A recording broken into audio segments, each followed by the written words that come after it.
Assalamualaikum warahmatullahi wabarakatuh. Halo semuanya, kita kembali lagi ke Ekonometrika pertemuan ke-11, yaitu tentang regresi berganda. Nah, langsung aja ya. Karena soalnya itu sama-sama juga, jadi aku cuma gunain satu soal aja. Oke? Nah, pertama-tama, mungkin kalian juga udah tahu juga gimana caranya kita nentuin regresi berganda pakai Excel. Yang pertama-tama itu kita ke data. Nah, buat kalian lagi, misalkan nggak menonton video kemarin, untuk cara memunculkan data analisis ini, kita ke file, terus ke options, terus ke add-ins, terus ke pencet yang analisis toolpath, terus kalian pencet Excel add-ins, terus go, kalian klik yang analisis toolpath yang ini. Oke, nanti akan muncul data analisis seperti ini. Nah, langsung aja kita mencet data analisis, kita pilih yang regression, input Y range-nya atau Y range-nya. Nah, untuk menentukan Y dan X itu, Y itu merupakan hasilan atau prediksi, sedangkan X-nya ini yang mempengaruhi untuk mencapai si Y ini. Nah, untuk Y ini kita bakal inputnya ini pendidikan anak, ya kan? Gimana sih untuk pendidikan anak yang dimana terpengaruhi oleh pendidikan ibu, pendidikan ayah, dan lokasi. Jadi intinya pendidikan ibu, pendidikan ayah, dan lokasi ini mempengaruhi si pendidikan anak. Makanya Y-nya itu anak, range-nya X-nya ini ibu, ayah, dan lokasinya. Nah, langsung aja kita pakai label, terus confidence levelnya misalkan berapa, 95%. Karena kita gunakannya 95%, berarti kita pakai yang 95%. Jadi nggak usah diubah lagi.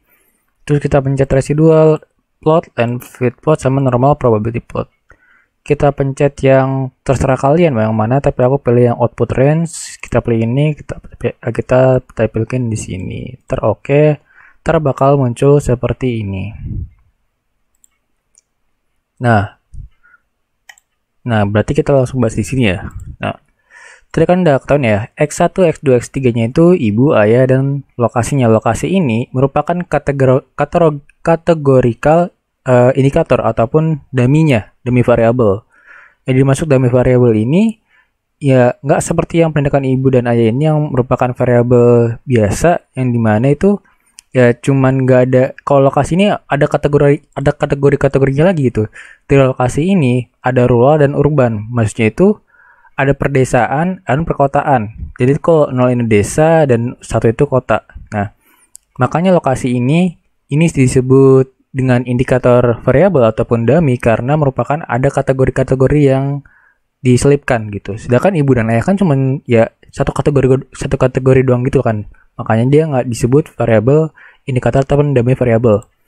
Nah, terus kita baca nih summary outputnya gimana.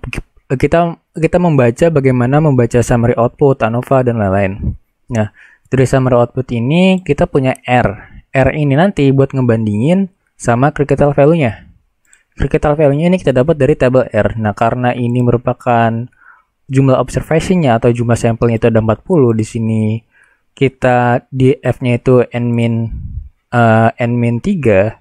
Nah, untuk rumus di graph freedom dari regresi berganda ini, kalau kita lihat di sini di gambar ini, kita lihat di sini degree of freedom dari regresi berganda yaitu n dikurang p dikurang 1, di mana n ini merupakan totalnya, p ini merupakan regresinya, masukkan jumlah dari x-nya dikurangin 1. Jadi kalau kita bilang 40 dikurang sama 3 dikurang 1 berarti hasilnya 36. Berarti degree of freedom-nya itu adalah 36. Sedangkan di sini nggak ada ya 36. Jadi mungkin bisa dicari lagi. Nah, di sini kita nggak fokusin ke situnya karena kan di pertemuan sebelumnya, di video sebelum itu kita udah ngebahas gimana cara menginterpretasikan si multiple R ini atau R. Nah, lanjut ke R square, dan adjust R square. Nah, mungkin kita bisa di sini ya. Nah,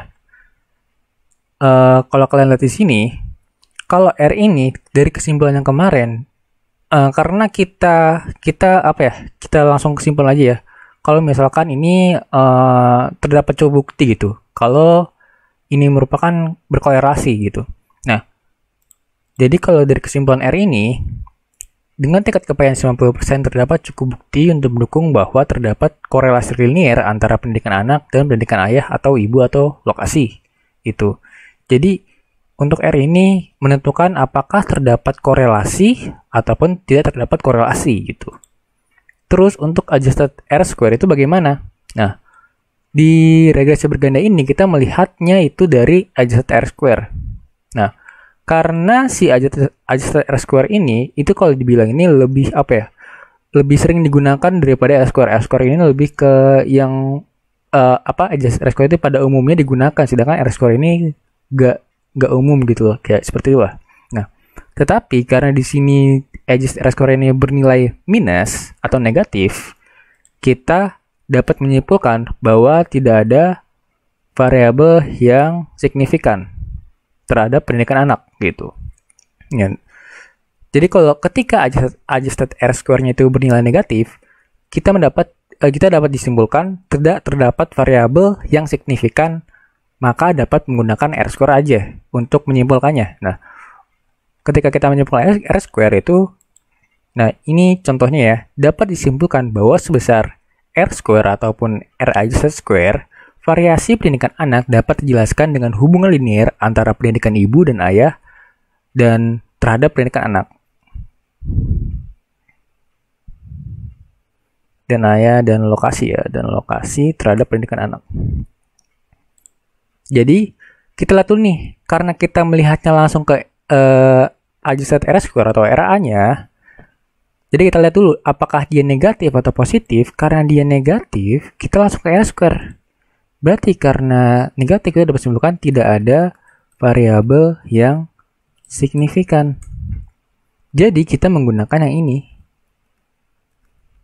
untuk menyimpulkan, menginterpretasikan dari si regresi ini gitu.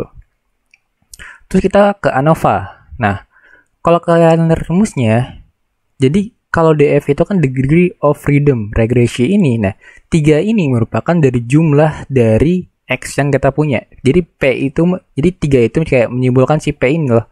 P ini ya dari si variabel bebas yang variabel bebas yang menentukan si pendidikan anaknya. Terus residual itu dari rumus yang degree n min p min 1 dan totalnya ini n min 1. Terus ada SS atau sum of square. Kalau kita lihat SS ini yang SSR itu disimbolkan dari yang regression. Itu kita lihat sini. Berarti kan 8,82 ini merupakan dari SSR. Residual itu kita bisa bilang SSC atau sum of square error. Itu dari yang 1292. Terus ini totalnya atau ST. Nah, terus ada mean square. Mean square ini yang mean square regression itu yang 16,9. Terus yang residual ini mean square error. Yang kita bisa rumusnya itu seperti ini. SSR dibagi P, MSE ini SSE dibagi N min P min 1. Dan F itu rumusnya MSR dibagi MSE. Dan signifikan F. Nah, untuk kita menginterpretasikan si regresi berganda ini, kita tuh ngelihat langsung ke p-value-nya aja.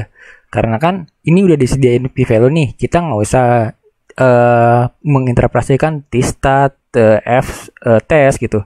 Karena udah disediakan p-value-nya, kita langsung aja ke p-value aja. Kayak karena signifikan f-nya ini dari p-value gitu kan. Nah, kita ini menggunakan alfanya itu 0,05. Nah, berandai-andai di sini kalau misalkan kita make yang one tail atau two tail gitu kan ya. Kalau one tail ini kita pakai 0,05. Kalau two tail berarti kan harus dibagi 2, ya kan? Kalau dibagi 2 kita makanya 0,025 gitu. Nah, apabila kita pakai one tail, maka signifikan F-nya karena lebih besar daripada alpha, dia ini kita fail to reject. Sedangkan kalau two tail juga sama karena kan dia lebih besar daripada si alfanya ini atau alfa per 2. Terus bagaimana dengan dari yang kalau kita lihat dari sini, dari intercept, pendidikan ibu, pendidikan ayah, dan lokasi. Nah, kita lihatnya itu dari yang pendidikan ibu sampai lokasinya. Intercept ini kita nggak ngeliat. Jadi kita lihat dari x-nya aja. Nah,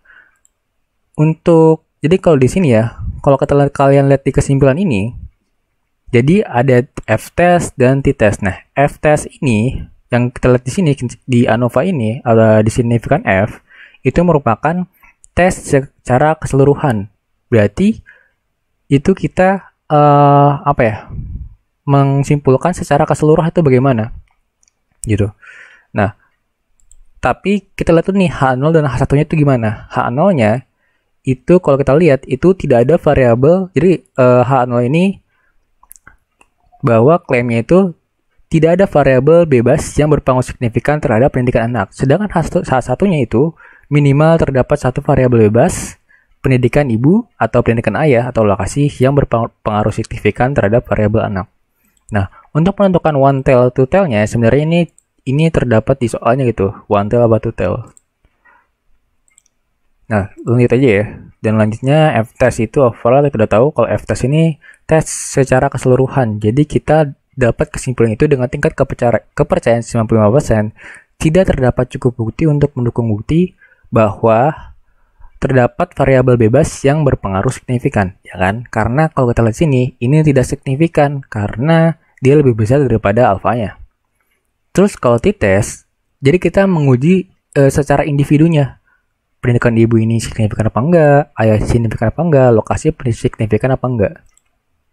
Nah, kalau kita lihat, kalau secara one tail, kita mungkin two tail dulu. Secara two tail, kalau pendidikan ibu ini, ayah dan lokasi, ternyata semuanya ini tidak signifikan, ya kan?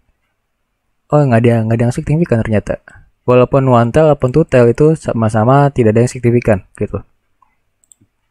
Jadi kita dapat menyimpulkan bahwa dengan tingkat kepercayaan 90% tidak terdapat cukup bukti untuk bukti bahwa pendidikan ibu, pendidikan ayah, maupun lokasi berpengaruh signifikan terhadap pendidikan anak. Nah, apabila salah satunya itu signifikan, ya berarti kita sebutin dengan tingkat kepercayaan 90% tidak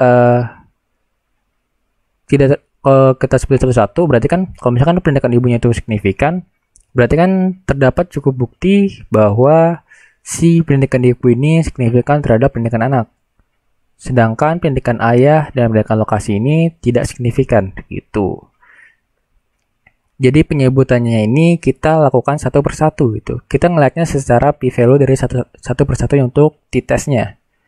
Nah, terus untuk upper lowernya itu kita ngelihatnya dari kalau misalkan upper dan lowernya ini melewati 0, yang berarti kita dapat simpulkan ini tidak signifikan. Seperti itu aja.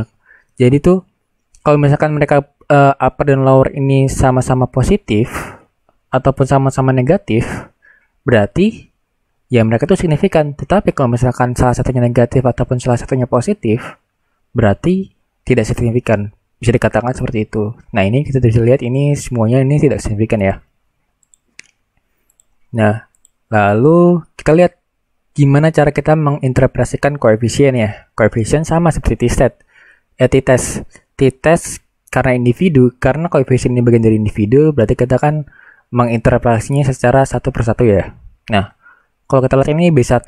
Nah, B1, B2, B3. Nah, intercept ini atau si pendidikan anak kita beri simbol dengan nama itu B0. Ya, B0. Terus pendidikan ibu itu B1, pendidikan ayah B2 dan lokasi ini B3. Nah, seperti tadi, B3 ini merupakan indikator variabel ataupun dummy variabel atau indikator kategorikal ya, B3 ini. Jadi lokasi ini merupakan indikator kategorikal. Jadi dia untuk kesimpulannya ini, pernyataannya ini agak berbeda dengan variabel yang lain.